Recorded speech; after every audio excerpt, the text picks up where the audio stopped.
Hello, all of my beautiful angel seekers in Christ. It is your girl, I'm Unique, and I am back with another video. So today we are talking stimulus, the whole stimulus, and nothing but the stimulus. So Lord, please help me to give these people what they need to know about the stimulus. So this video was currently updated 4 hours ago.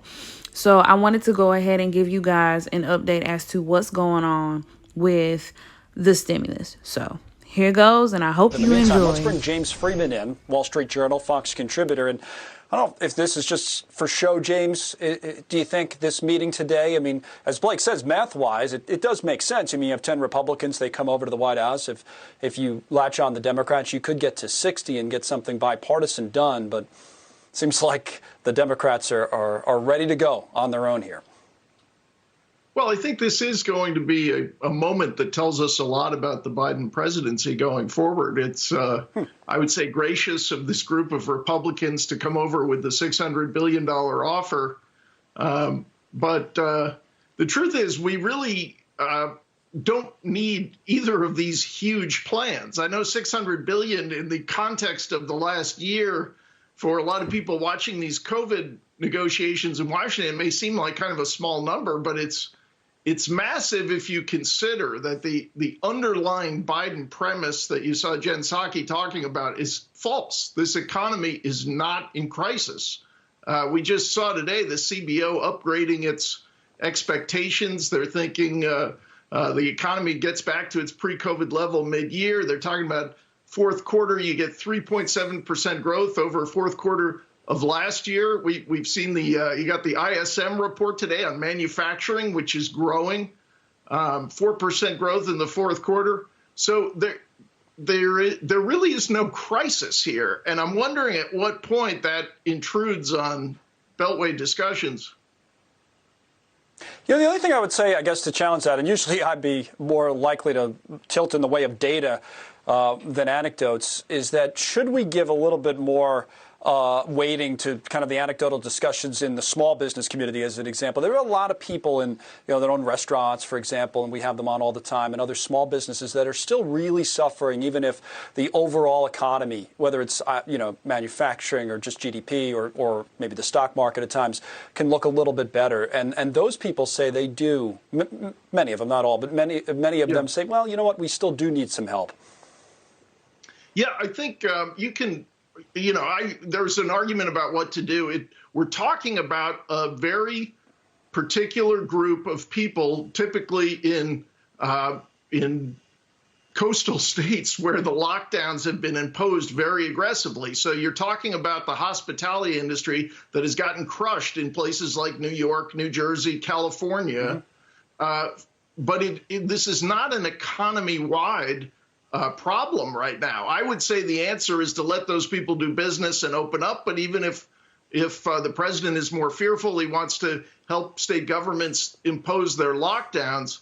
I think what these Republicans are trying to get at with their latest offer is if you targeted relief to people who are still hurting from those lockdowns, you end up with a plan that is much smaller even than their proposal. I mean, they're putting income limits on it, but why is a check going to anyone if they're working and not below the poverty line and not part of the lockdown population? So you could address the specific issues at a fraction of the cost. I think there's also a big question on school spending. Why do schools need huge volumes of money to operate as they normally do on top of their normal budgets?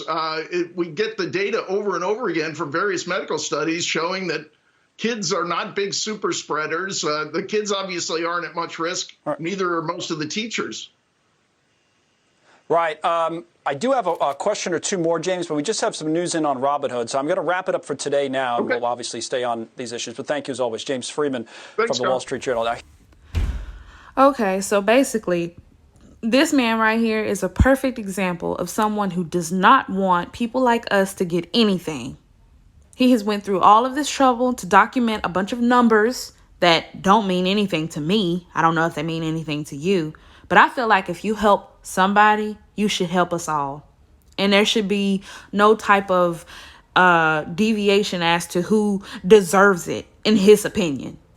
He wants to keep it to people like him to enjoy. They work hard. We don't, basically. And we don't need it. Mothers of children, retired people, the elderly, they could, even sick people, like, just because you have a job does not mean that you are able to just fork out a whole bunch of money every day, all the time. And it's like we're singled out saying we don't need it. Like, how are you going to tell somebody we don't need it and only focus on the problem areas? If you ask me, this is all a big problem, a huge problem. Like, who is this? What's his name? James Freeman. I think James Freeman needs to stay in his lane, to be honest. And that's just me, because I wouldn't tell him how to run his household, and I wouldn't tell somebody else down the road from me what they need to do, because that's out of line, period. And it's hard times for all of us, no matter the circumstances. And yeah, we may buy a few things that aren't necessarily a need, but what do they do on a daily basis? You think they need to dress up in suits constantly? Do you think they need to have the fancy little pin things that go in their little suits and all that, with the ties to match, the pocket squares? No. But that's just what they choose to do with their money, right? So we shouldn't have to be told what we spend our money on. And if, like I said, if you help somebody else, you should be able to help us all. That's my opinion. If you feel the same, I feel like you should comment down below. Don't be afraid to subscribe and become my angel seeker in Christ, because I love you all. And without you, there is no me. Let's be real. And I do appreciate your feedback. And I do believe that we share a lot of common areas when it comes around to needing the stimulus. And my word for today, I think, will be to pray. Pray harder. Pray as much as you can against those who do not want to see people like us prosper. Pray against it, because it doesn't matter if the whole entire world is against you. If God is for you, then no one is against you at all. Like I said, that's my word for today. I love you all, and be blessed.